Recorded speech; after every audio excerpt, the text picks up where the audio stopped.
60 seconds. Some may ask Feldman, is he that libertarian? I am that libertarian. I'm that be what you want to be libertarian, that you look good on TV libertarian, that Muslim libertarian, that Jew libertarian, that Christian, atheist, Hindu libertarian, that Rothbard libertarian, that Jefferson libertarian. You know I'm not messing libertarian. That LGBTQ libertarian, no sex libertarian, that MLK Jr. Malcolm X libertarian, that revolutionary honor Hall Ron Paul libertarian, that Richard Winger Bill Redpath ballot access libertarian, that Daryl W. Perry no apologies anarchist libertarian, that Gary Johnson New Mexico success libertarian, that Austin Peterson freedom ninja in your face libertarian, that John McAfee world-class badass libertarian, that no pain, no gain, get those petitions signed in the rain libertarian, that sorry I'm not sorry libertarian, that can't stand the infringements and abuses libertarian, that right here, right now, no excuses libertarian. I'm that libertarian.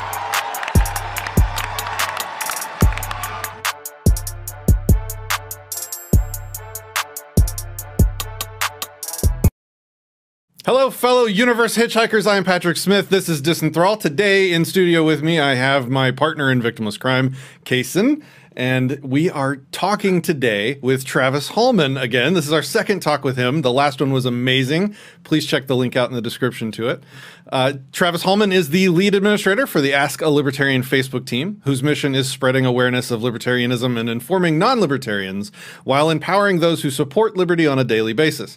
Travis Hallman's favorite quote is, "If your only tool is a hammer, then every problem looks like a nail," by Abraham Maslow.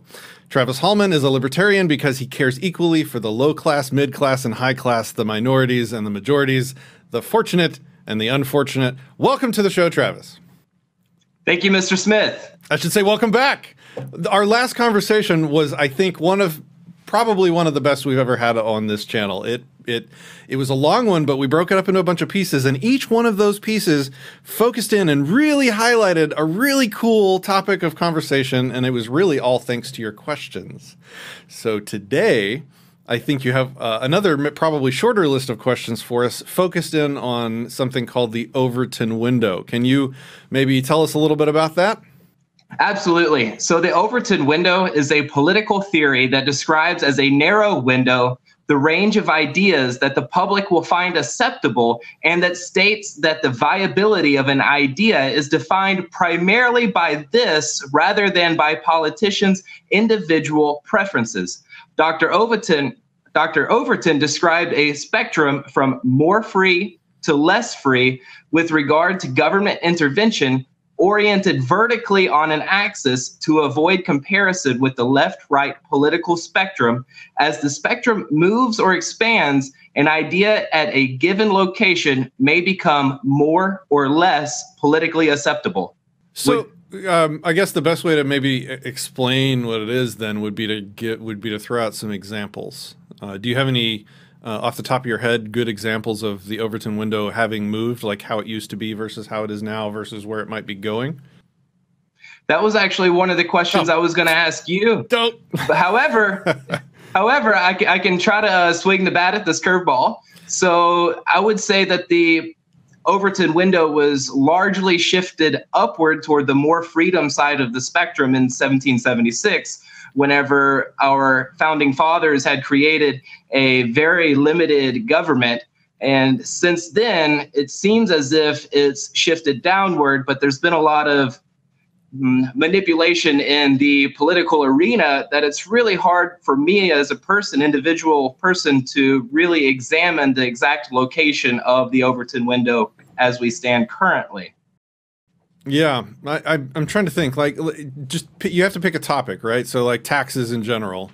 Around 1776, taxes were unconscionable. Revolutions were started behind small taxes on paper and tea. A tax on government property in the boats. The tea was thrown overboard. Tax collectors were threatened, and I think in one case or multiple cases were actually tarred and feathered over it. People would break into the tax collectors' homes and ransack the house and say, "And if you're still here tomorrow." You don't want to be here tomorrow, basically. And by the time the taxes actually were enacted, there were no tax collectors left willing to call themselves a tax collector. So that was 1776, and then today it's probably the worst tax situation ever, and it's not only acceptable to the average American, but it would probably be considered patriotic and a virtue and a good thing and something that you should do if you're a #American. I think that is one of the most clear examples of the Overton window I can think of. It's just the public general perception of the thing called taxes went from an out-and-out evil, deserving, proactive attack to now an embraced patriotic duty who you will be attacked for, in their eyes, rightfully attacked for not doing or not allowing to have done to you. Absolutely. Mr. Smith, I would like to ask you this. Do you think the government has intentionally or unintentionally shifted the Overton window to fit their agenda? And if so, what are some examples, and is that behavior corrupt and manipulative? Has the government shifted the Overton window? I would say that the government is a concept that does not act in the world. The government, in reality, is actually made up of a group of individuals that are acting in the world. So, again, I'm just annoyingly precise with language. Anytime somebody says the government should not, or has done, or will do something, the government isn't actually doing it. And to talk about it in those terms removes agency and culpability from the actual humans acting in the world for good or for evil. And so the first thing I would say is just to be annoyingly, I know it's annoying sometimes, but precision is important, to me at least. It should be important to everyone. Has the government acted to move the Overton window? No, the government's a concept. It can't act. Have a certain group of people, have certain individuals acted to move the Overton window? I've never really put brain cells to that question before. I can't think of any examples, although I'm sure. Actually, no, I take that back. The entire, the what do you call it? Rules for Radicals. Saul Alinsky's Rules for Radicals is like a how-to guide. It's a manual for moving the Overton window, moving the societal compass on an issue. It's literally a step-by-step guide to doing that. So has people in political power moved the Overton window on purpose? Absolutely. What have they moved it on? Well, I think almost universally we've moved to the left, towards more socialism, less individual freedom, more taxes, more social programs, more top-down government control. And I mean, the left has been, the individuals that make up the left. See, I'm even annoying myself. The individuals that make up the left have been very successful at moving the Overton window of what's acceptable. So I would just like, since we're playing with words, I would like to reinforce that the Overton window is an up and down spectrum. It's on a vertical axis. And I realize that we do have a left and right paradigm between the current political arena. But the leftists have, in your words, or in using your own words with my words, it would have shifted the Overton window downward in a left motion. So let me re-ask you the second part of that question. Is this behavior corrupt and manipulative? The nature of existence is to employ your means and your scarce resources to make the environment around you into something that you want it to be. So simply trying to non-violently, non-coercively influence the people and environment around you to be more like you want it is not really something that I would fault someone for. It's when you use government and government control and the guns of government behind laws created by the politicians that you're influencing that it becomes immoral, that it becomes a problem. Does that answer your question? Absolutely. There's a difference between exercising your freedom of speech and coercing someone into a system that they choose not to believe to be in. So Yeah. I definitely think that answers the question. Do you think that exclusively presenting the concept of the Overton window can encourage people to think for themselves and not to mold their thoughts to fit into a window? This is a cool question. Because and all I can really talk about is, I guess, what it does for me. I'm not sure how it affects the general public, but for me, it made me zoom out from the day-to-day life and kind of think about people and society in general. And it made me try and figure out what causes this effect, what creates an Overton window. And again, I'm speaking in concepts, not in individuals, but this sort of societal, what is acceptable window that moves back and forth on various issues. What causes that allowable opinion thing to happen, and what causes it to slide up and down towards and away from freedom, or towards and away different activities being acceptable? And this goes to my best idea, my best answer to that question is it flows from the nature of humans' limited lifespan. And the shorter lives that humans lead, the less long that we live, the less longevity that we have, the faster the Overton window is able to move. The longer we live, the longer lifespans we have, it slows down. And that is because of the wisdom and knowledge and experience that is lost when we die. When someone dies, you lose a massive amount of knowledge. You lose a massive amount of life experience that can't really be passed on. You cannot really, we don't have a function. We can't plug you into a computer and upload your brain and consciousness and all your memories and pass that on to your kids and future generations so that they can immediately benefit from the 100 years of time that you've spent alive and learn from all the lessons you've learned. And that's a big negative. I have to speak on the other side too, though. It's also a positive, because there's a lot of notions and ideas and beliefs that would still be around much more strongly today if people lived 1,000 years. We'd probably still have, a lot more racism. I think society in general, governments we might still have a monarchy, we might still have all this stuff, because the people that lived back then thought that that was acceptable, thought that that was the right thing to do. And it is so much easier to teach a new person, like a kid. It's so much easier to teach a kid how it should be, or new ideas, than it is to teach an old person new ideas and to change an older person's mind and an older person's way of thought.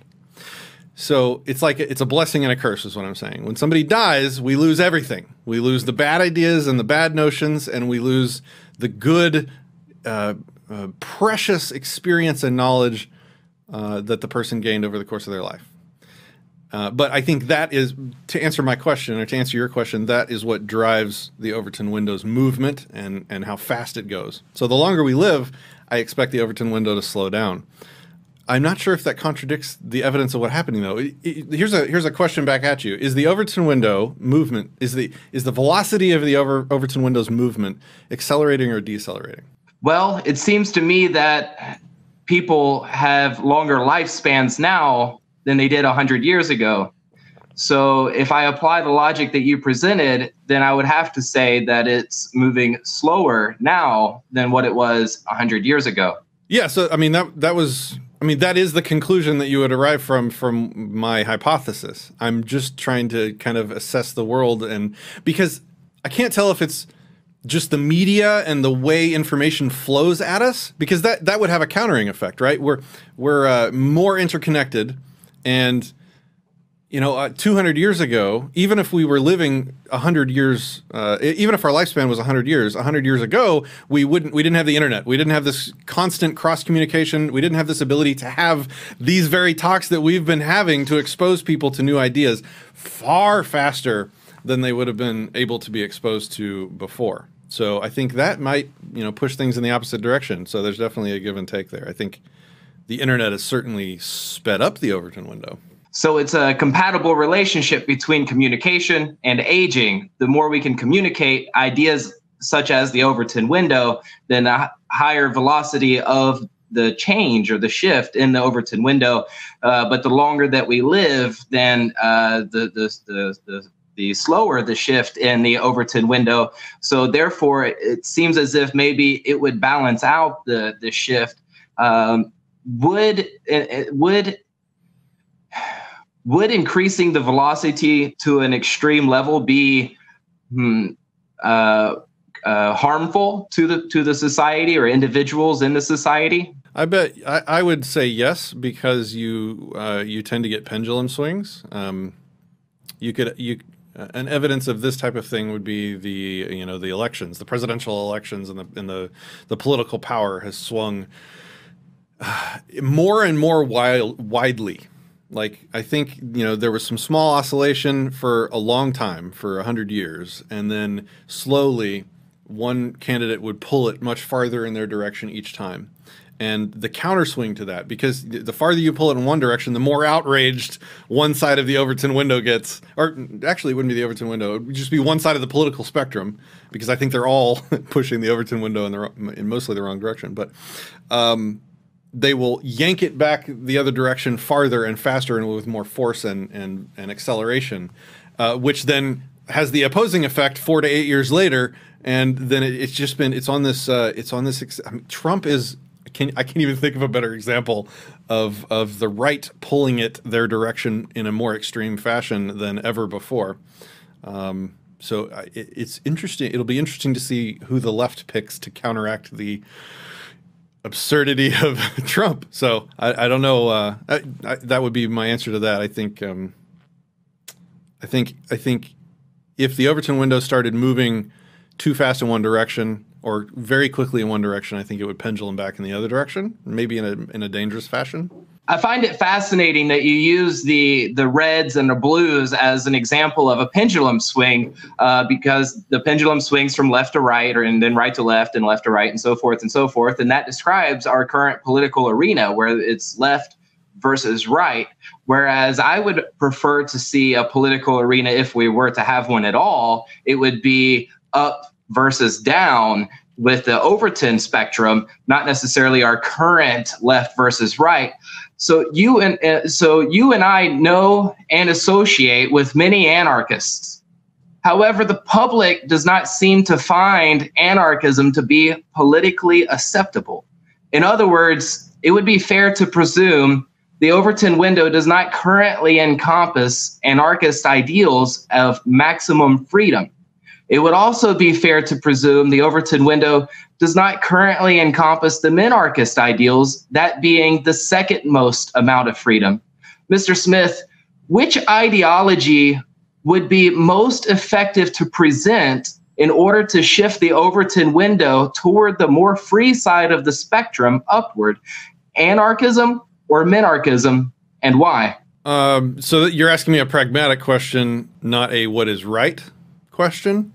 And I think we talked about this in our last discussion, right? We talked about Rothbard's article where he talks about examining the differences again between who's been most effective in moving the Overton window over the past 100 years.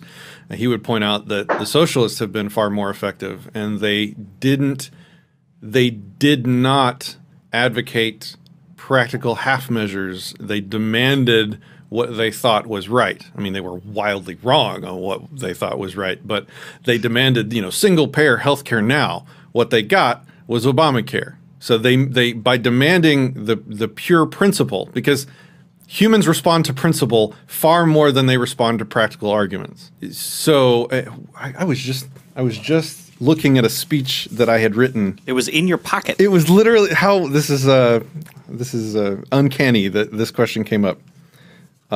This speech is literally on the Rothbard article that we're talking about. I won't read the whole speech, but let me find the one spot.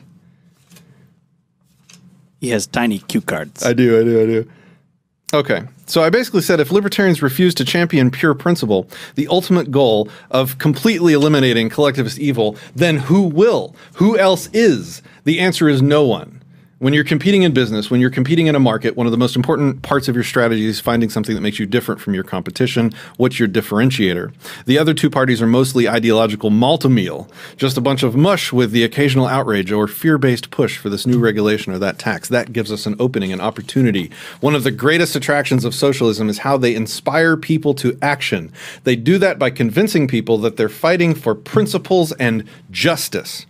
Would you go to the wall for a 2% tax reduction? Like, would you go and stand in front of a firing squad if you could get a 2% tax reduction in place in the world? Of course you wouldn't. But you know what? If there was a situation in which I could proudly march out there, grab guns and aim it, if it meant that my children would be the first generation in the history of humanity to live free of the government's evil control and oppression. Like, if I had the opportunity right now, if it meant me standing in front of a firing squad and taking a bullet to the face, if I knew that my kids would be immediately and forever free of government control and consent violating state that we have now, I bet not only would I be there, but I bet I'd have a lot of other parents there with me. Because you inspire people with the principle, you inspire people with the goals of consistent freedom. You don't inspire people with half measures and 2% tax reduction and a little bit off of this and a little bit better of that and a tiny bit smaller government there. And this was Rothbard's point, right? So he was basically saying that the socialists have won the game, the political dumpster fire game for the last 100 years by advocating the principle. The principle is what inspires humans and gets them motivated to take action in the world. In this case, it's vote for them and give them government power to make it that way. And even though they didn't achieve their goals, by advocating the goal, they inspired the people, which at least moved it in their direction. They beat the pants off the right by doing that. And they continue to do that across the board. Like, what's the other side? So, what's an example of the right failing to win? Like, the right has failed on so many things right now, right? The right has failed on, they wanted to block gay marriage. But they didn't really take a principled stance at it very well. It wasn't a clear principled message like the left had. The left, had the, love should be free or whatever. You don't have the right to control the association between people that are in love with each other. That's a very clear principled message. And ignoring completely the ethics of it, they totally won. They totally won that. That's over. The issue's gone. 20 years ago, that would have been an incredibly controversial thing to do and say. The Overton window has moved very quickly. I think I most enjoyed your quotes from Murray Rothbard. I have a three-part question.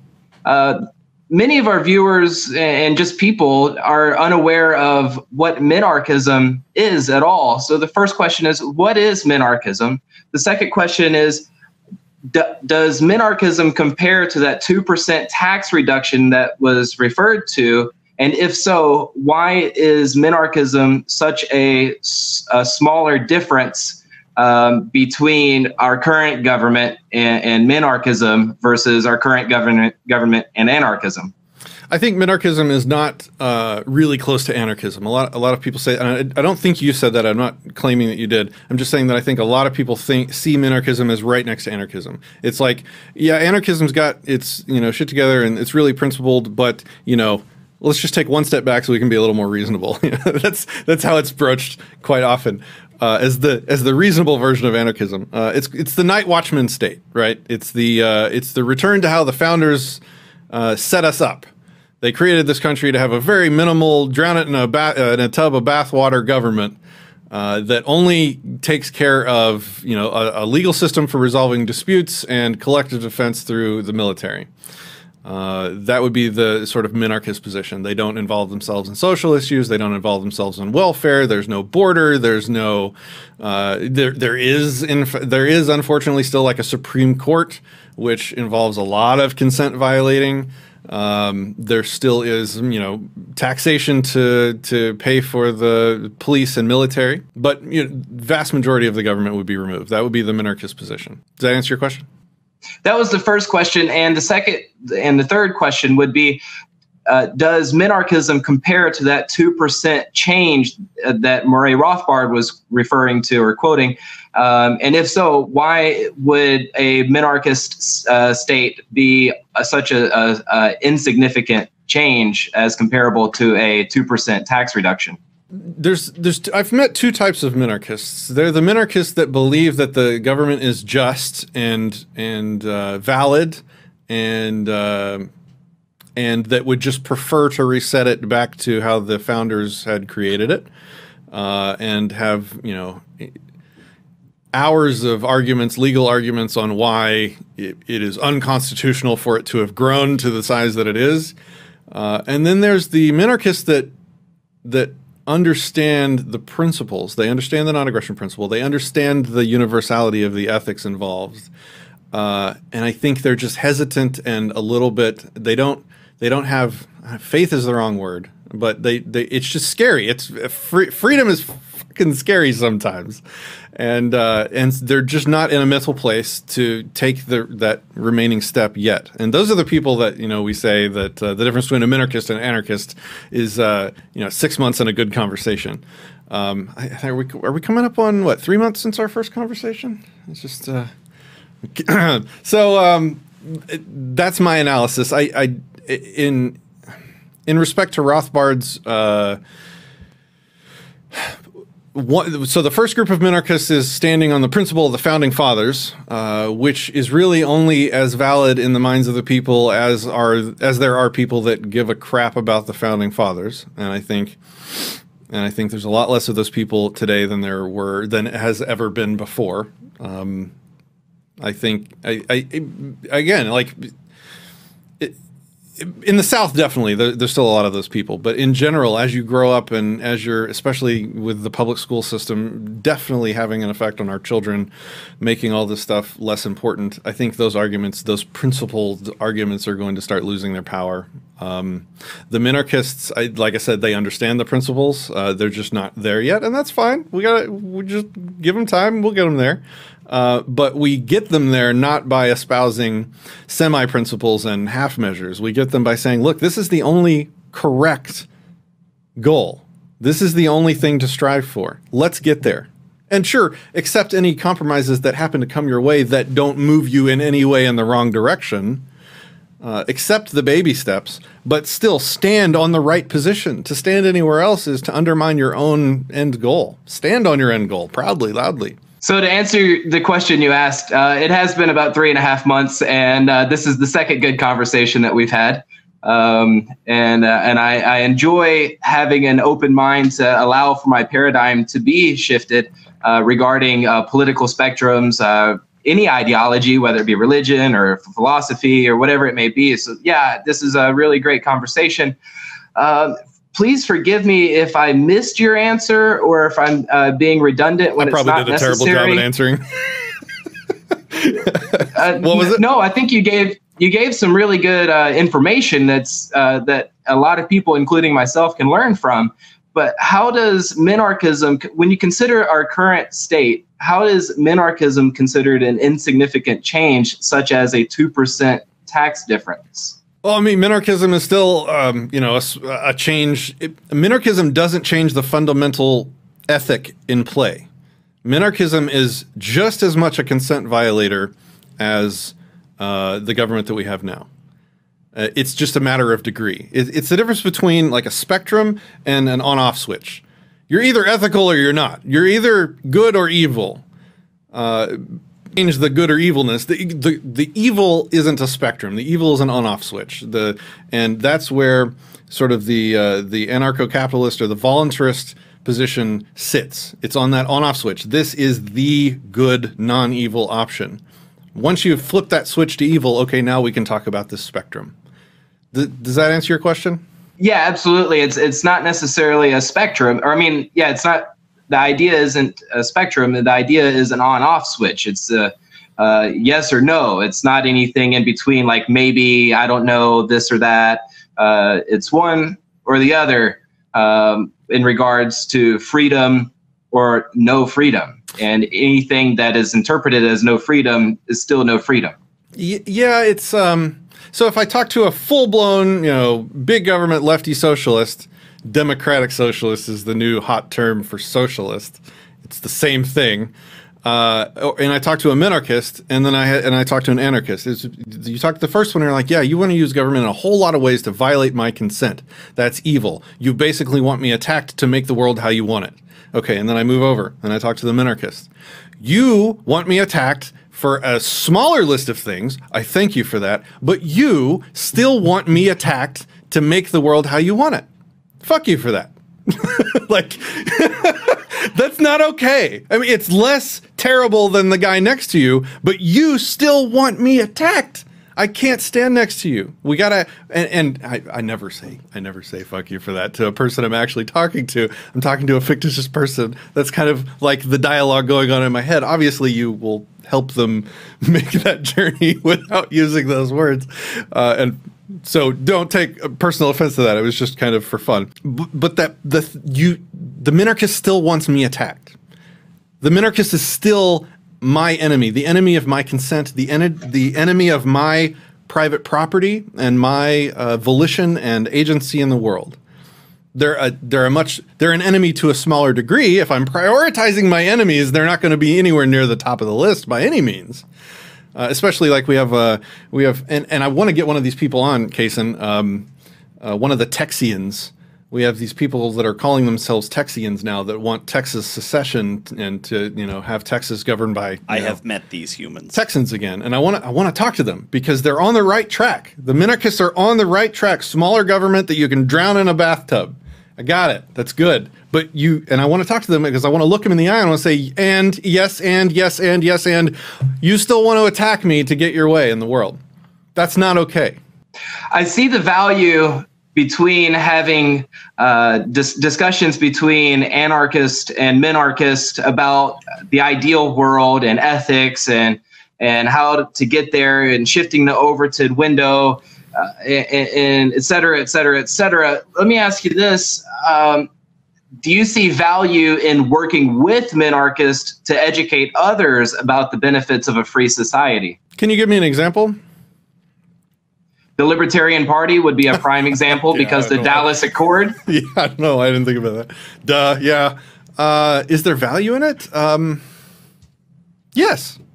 I've never met an anarchist except for like one dude that was just raised as an anarchist, which is the holy grail of how we plan on changing the world is, you meet somebody, oh yeah, I've always been an anarchist. That's how I was raised. Wow.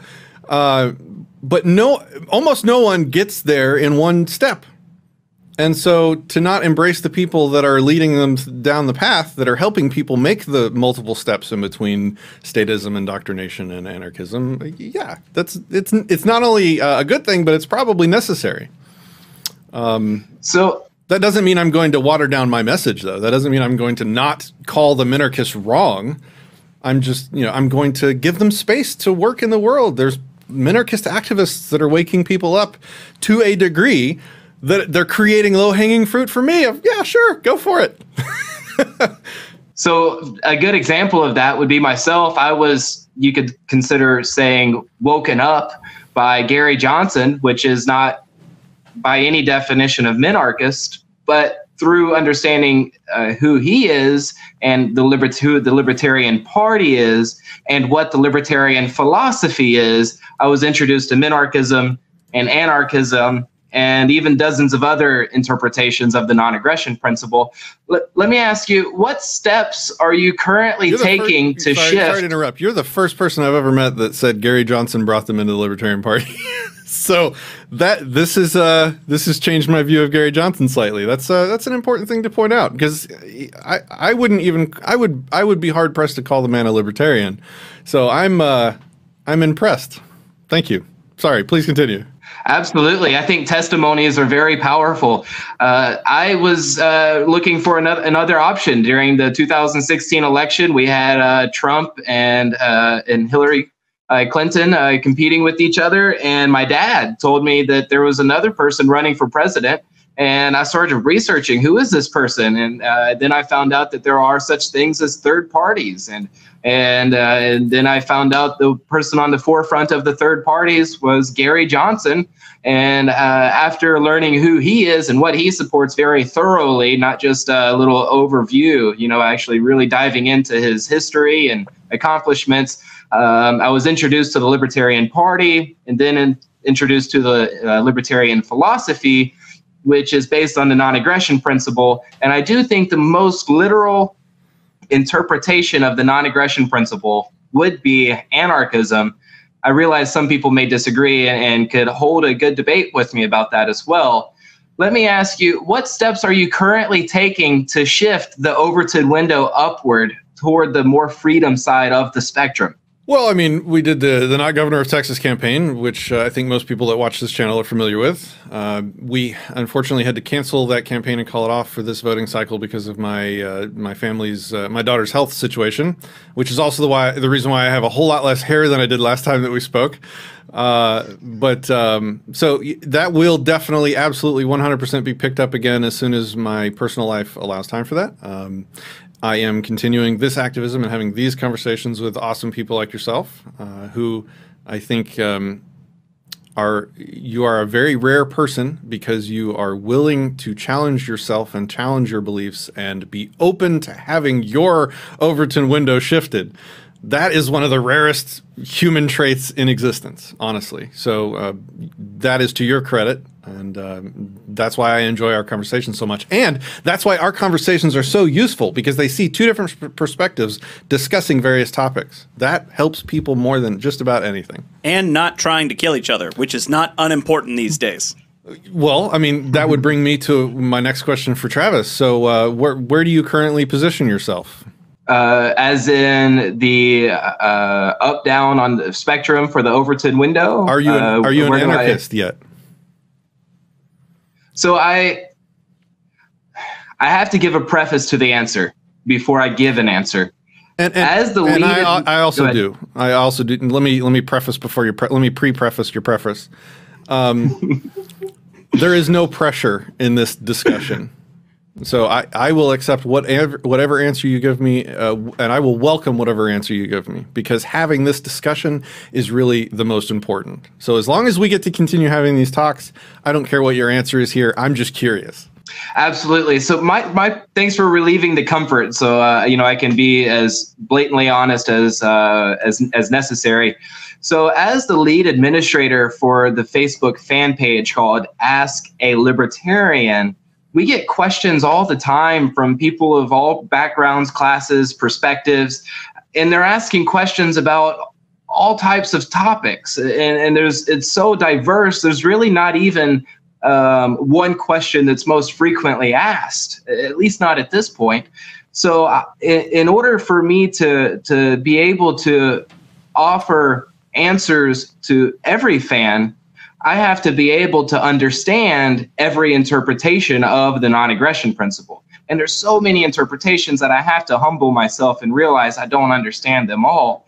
But we do get questions to asking about from minarchism to anarchism to libertarian transhumanism to constitutional libertarianism to libertarian socialism and classical liberalism, and the list goes on and on and on and on. So I have to be able to understand them intellectually, even if I don't personally agree with them. Whenever I examine the non-aggression principle and I try to understand the many interpretations of the non-aggression principle, it seems to me that the most literal interpretation of that non-aggression principle would be the anarchist philosophy. The only thing that really causes for me to hesitate or withdraw from taking that initiative to share it with people, I'm not saying answer questions, because if someone asks about anarchism, then I will answer that. But from the only withdrawal I have to initiating the defense of anarchism is the pragmatic part of it. Is it most pragmatic to shift the Overton window by giving such an extreme view where I consider minarchism to be an extreme view already in our current society, just as every other interpretation of the non-aggression principle. Libertarian transhumanism would be one of possibly the least libertarian philosophies, but in my opinion, but it's still so largely different than what we're currently in. So, yeah, I think that should suit the answer as far as what I believe and what's pragmatic. Was that your preface or was that your answer? The preface is that I have to be able to understand every interpretation of the non-aggression principle so that I can answer questions from our fans at the fan page about the different interpretations. And then I went into a personal belief system where I perceived anarchism as the most literal interpretation of the non-aggression principle, but it's hard for me to initiate a defense of anarchism for pragmatic purposes. And therefore, you're not in a place where you call yourself an anarchist yet. It really depends on who I'm speaking with. A lot of times I find myself having conversations with people where I will be talking about almost any topic in the political arena, and I'll be defending the ideas from a minarchist position, but then I'll say, let me give you a curveball. Here's what an anarchist would say about that. And then spin it on them like that so they can hear both perspectives and realize, hey, minarchism may be the lesser extreme of that interpretation, and then maybe find some middle ground there. So I really see it as a pragmatic. Okay, so is the answer you're giving me that you don't want to tell me what your position is because you have a job working for Ask A Libertarian in which you need to be able to talk to different people and not be classified with a label? I mean, that's a valid answer. I'm just curious if that's why I'm not getting a direct answer on it. My heart is would be most content if we lived in an anarchist society where there is no state. By no state, I mean no legal framework to violate the consent of another person. So as far as me personally, I would rather raise my children in a stateless society where there is no collective mob rule to violate the consent of my children. And I'm speaking in the future. I don't have children. Okay. So that would be my personal perspective. But when I discuss anarchism and minarchism, libertarian transhumanism, et cetera, with people. I feel like we need party favors or something. I believe you just came out as an anarchist there. Do we have we need streamers or confetti or something? I can pretend to kazoo with my mouth. Yay! Oh, there you go. There you go. Dude, that's awesome. Well, I will not. No, I'm not trying to take credit for it, but I'm very happy to hear that. Yay! Okay. I like how you had the flag so handy and ready to rock and roll. It's like, we need a party. Do you have a party favor? Yes, I do. Right here. We need like 5 of those Ron Paul candles and just light them. Oh yeah. That'd be good. So one of the things that came to mind from what you just said was that people, maybe yourself, sees the anarchist position as the most consistent application of the NAP. And again, this is just a precision in language thing that I don't think the general public gets. Consistency is not a spectrum, it's a Boolean, it's true or false. Something is consistent or it's not. And just like evil, something is evil or it's not. Once you're not consistent, now we can talk about a spectrum of inconsistency. So it's important that people understand that anarchism is the consistent interpretation of the NAP. All the others are not just a little less consistent, they are inconsistent interpretations of the NAP to varying degrees. That, again, I'm just being annoyingly precise in my language.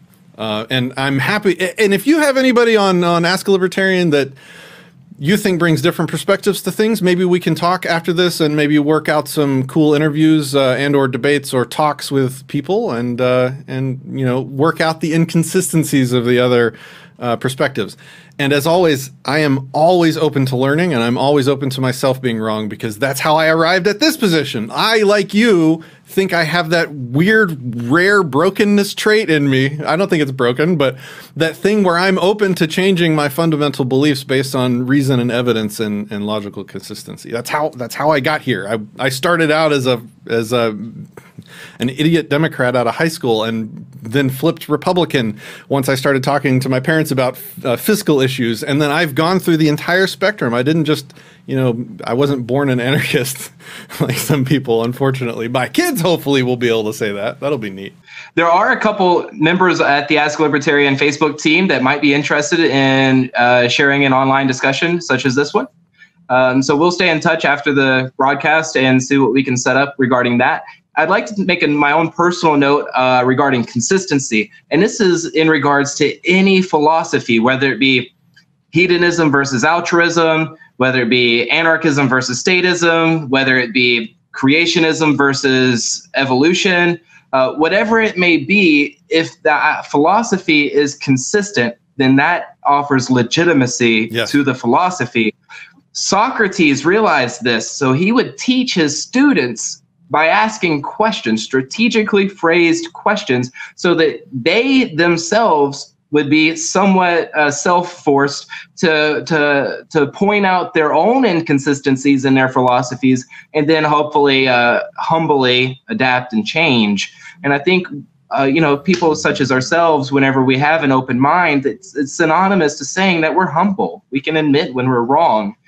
And I really like you mentioning that some of the steps you've been taking to shift the Overton window upward toward the more freedom side of the spectrum. You said that you've ran for not governor of Texas, and then you have this channel here, and you're having online discussions, and something I don't think you mentioned, but you also lead the anarchist meetup in Dallas. So you really do quite a variety of things yourself. So let me ask you this.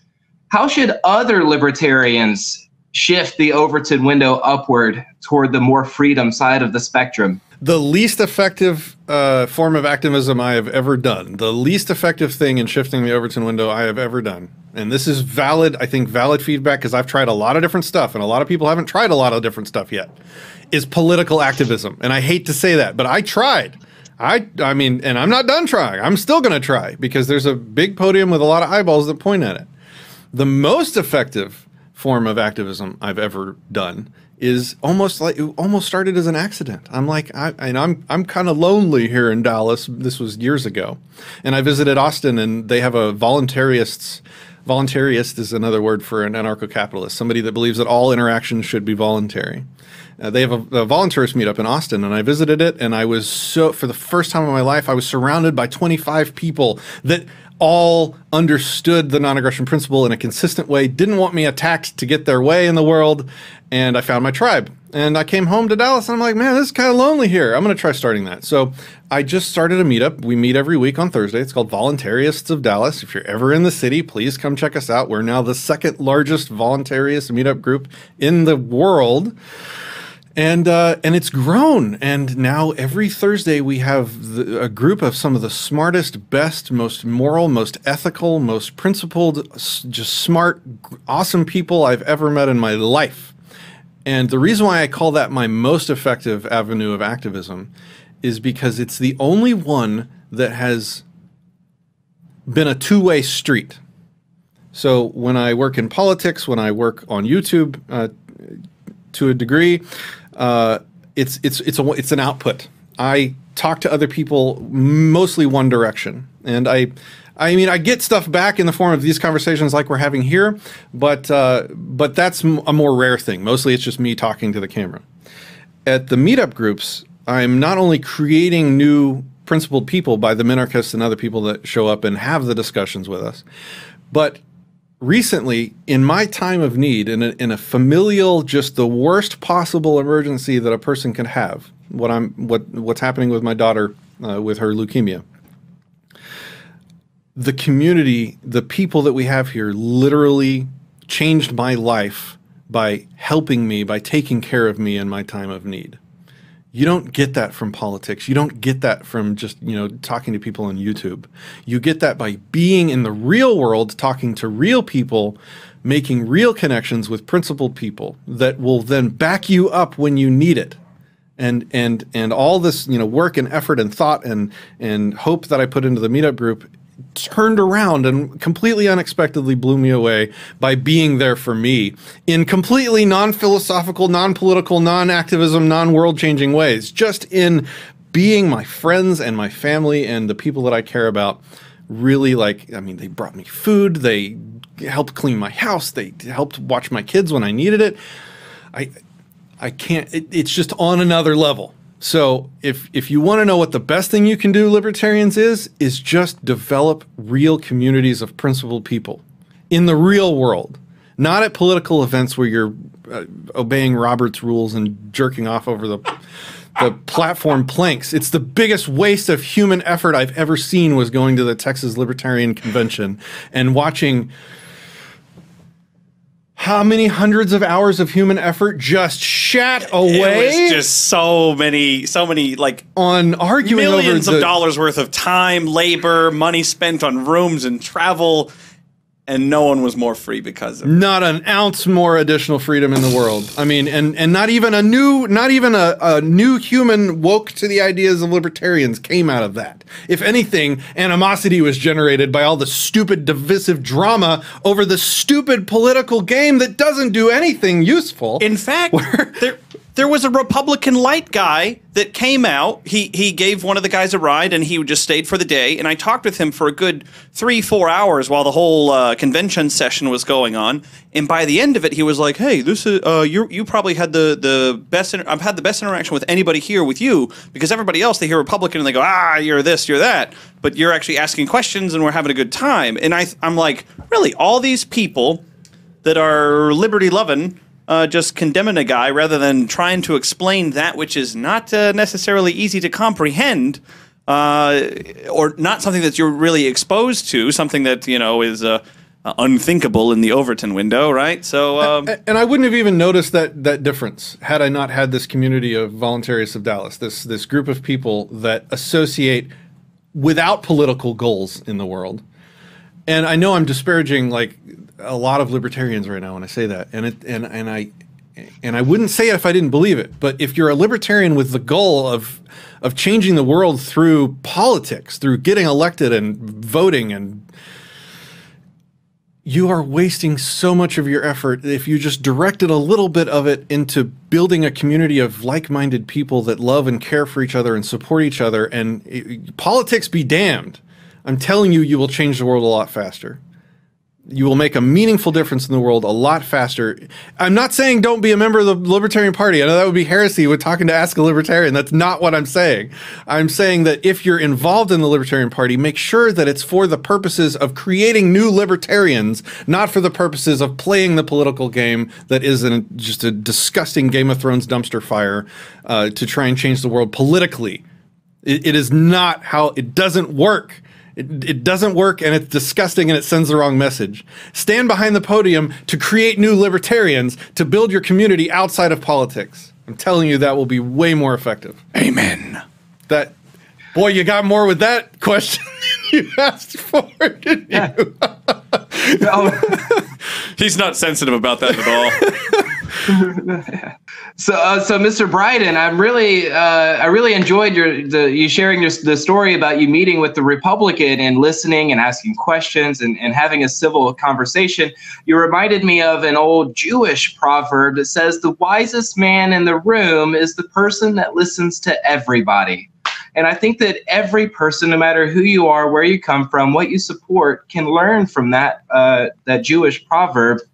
And Mr. Smith, you mentioned what you were doing and what others can do to effectively or less effectively shift the Overton window. And I really like that you used the word more effective or less effective.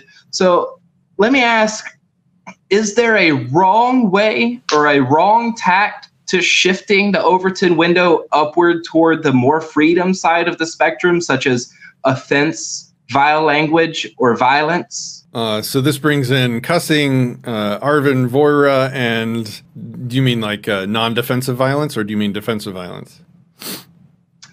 Initiating aggression. Oh, okay. Well, I mean, Well, that'd be a bit counterintuitive. yeah, that would be. It's evil to do what I'm doing. So if we're looking for a line that could be drawn that would say, yeah, that's counter-effective, then that would probably be it. Literally breaking the principle that you're trying to stand for. That would be a good place to start. People that speak with vulgarity reach a different group of humans than people that speak with no vulgarity and very politely and call each other, Mr. Hallman and Mr. Bryden and Mr. Smith.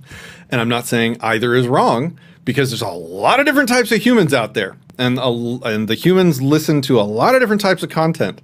And so that's why you need a lot of different people doing a lot of different things from a lot of different angles, because that's the only way you reach all the weird types of humans that we have on the planet. So when it comes to like vulgarity and extreme versus not extreme, that's a more subjective thing. I wouldn't say that one is wrong and one is not wrong. There can certainly be, like, if you get the wrong messenger talking to the wrong, if you get a messenger talking to the wrong audience for that messenger, then yeah, that probably hurts things more than it helps. So that's something to definitely watch out for, especially in a party like this. Party. There was vulgarity, there was violence, and there was, what was the third? Offense. Oh, okay. Yeah, I think I talked about that. So if you're just offending people, I don't know. I think there's some edgelord humans out there that pick up on offensive arguments, and maybe there's a small subsection of humans that the vulgarity triggers them into letting it go through their mental barriers far enough to actually evaluate the idea that they might not have otherwise evaluated. If there's a vulgar human preaching the principles, then that means that vulgar humans exist, and they got to be talking to somebody. And chances are there's another human out there that's matched to that style. Chances are there's another human like them that speak that on that same wavelength. So I'm not going to say that it is always useless. I'm sure it is a lot of times, though. And the counterpoint would be true as well if you mix the messenger, like if somebody who's very well spoken and wants to call everybody Mr. and their last name spoke to somebody who's a little rough around the edges, it may be a harder time to communicate with them. So it's kind of a double-edged sword. There's, that reminds me of the quote by Abraham Maslow. Do you happen to still have it in front of you? I can paraphrase or get it close. If your only tool in the shed is a hammer, then every problem looks like a nail. We need, as advocates for freedom, we need to have different tools in our shed for attaining that freedom. And I believe that each tool should embrace the other tools to work towards that freedom and not use our tools to damage each other's tools. And so I absolutely see the value in embracing each other in our path towards the free society.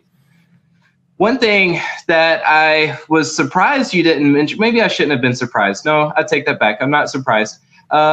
Because I've read the New Libertarian Manifesto by Samuel Edward Konkin, and which is a famous agorist, and at no point in there did he say the Libertarian Party is obsolete or wrong. He did say, though, that it may be the least effective way to moving towards a free society. And with him coming from an agorist perspective, I would absolutely understand where he's coming from.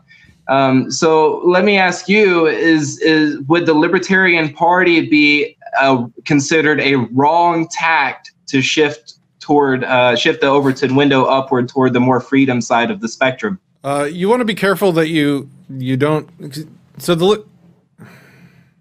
So when a typical statist, Republican or Democrat, wants to change the world, they look to influence their party. And then when they realize that their party is not very influenceable or is headed in the wrong direction or they no longer disagree with, they break from them, their first instinct is to find another party. And so the Libertarian Party existing as a political party is great because it's like a Venus flytrap. When people are looking to break from the left and right and find another option to change the world into something that they more agree with, they look in the Libertarian Party. And that's when that's when it is useful, to answer your question, because it exists as an option that should be juxtaposed to the other party. If it's not juxtaposed to the other party, if it's half measures and semi-principles, then it just sort of looks the same as the other parties. But loses more often at that point. And still loses. Yeah. You're not. It's not going to beat the Republicans and Democrats at that game. It needs to play a different game to win. And just existing in that space, existing in the debates, existing behind the podium, offering a different opinion will catch those people that are just looking briefly to get away. Because they're not going to just like say, oh, Republicans don't really represent my ideas, Democrats don't represent my ideas. Let's look at those anarchists. That's not usually how it works. So that's why I have a ton of patience for people, especially in the Libertarian Party, because that's the low-hanging fruit that's being developed and grown and sort of cultivated by the Libertarian Party. And so that you're going to get a bunch of people that are very much still statists, and they're just looking for a third option. And just sort of, that's the low-hanging fruit. Just cultivating it. We just got to use it and not compromise those principles. Because if you compromise the principles in running the party, then you totally invalidate the reason to be the third option. So I'm strongly compelled to reinstate the quote by Abraham Maslow that if your only tool in the shed is a hammer, then every problem looks like a nail. And the Ask a Libertarian Facebook fan page, where I am the lead administrator, has really embraced that philosophy by welcoming members from different perspectives of the non-aggression principle. This means that we include agorists and partyarchs. We include anarchists and minarchists. Just to give you an example, one of our team members wanted to write an article on libertarian socialism, and another team member was radically opposed to libertarian transhumanism. I'm sorry, libertarian socialism. So instead of allowing one to do it and not the other, our team leaders decided, hey, let's get both of these ideas out there because different crowds may be more appealed to or attracted to one idea than the other. So, both articles got put out there. The reason I mention this, it's kind of a preface for my next statement. There are actually at least 7, maybe 8 different facts, statistics. This isn't thoughts or ideas or feelings, but actually statistics that's proving viability for the Libertarian Party itself. And I'm writing an article on that. It's about to be finished and then sent to the journalism department and so forth. And if anybody's interested in seeing that, then they can follow the Ask Libertarian page and see that article. And contrarily, if anybody on our team, which there are members on our team that are of the agorist flavor, then they can, more than welcome to write an article about the other means to a free society, which would be counter economics, engaging in black markets, civil disobedience, and things like that. We've been largely discussing the Overton window, and for me, I really enjoy discussing agorism versus partyarchy as well. I actually prefer to call it partyarchy with agorism. That's kind of how I label myself. So, but I'd like to kind of redirect the conversation back to the Overton window. Are there any other thoughts you'd like to present regarding the Overton window? No, I think we've pretty much covered it for today. So why don't we leave it there? There's so many topics. I think we have a list of things that we can go over in the near future, and one of which can be the validity of I can't even say the word libertarian socialist. It is such an oxymoron. It is an absolute contradiction in terms. So when I say that, it can be effective to have a libertarian party exist, I don't want to get into it now. When I say that you can have, it can be effective to catch the statists breaking from Republicans and Democrats by existing as a political party, and I say that you have to do it in a principled way, allowing socialists into the group directly contradicts those principles. So it's not like you're just big tenting catching the statists that we can work on and create low-hanging fruit that we can change their mind on later. It is literally an opposing, contradictory, can't coexist viewpoint, and maybe we can talk about that later. That was I got so focused on that and what you said that it was hard for me to concentrate on the rest. So maybe we can pick that up later. You have an article coming out, and is it going to be in the next couple of days? If so, we can link it in the description for people when it does. No? Okay. Highly doubt it. Within the next couple of weeks. Okay. So anything you wanted to plug before we go? Yeah, absolutely. In regards to anarcho-communism versus anarcho-capitalism, I would like to point out that where the Ask a Libertarian Facebook fan page is trying to orchestrate an upcoming debate between someone that represents the anarcho-capitalist perspective and someone that represents the anarcho-communist perspective.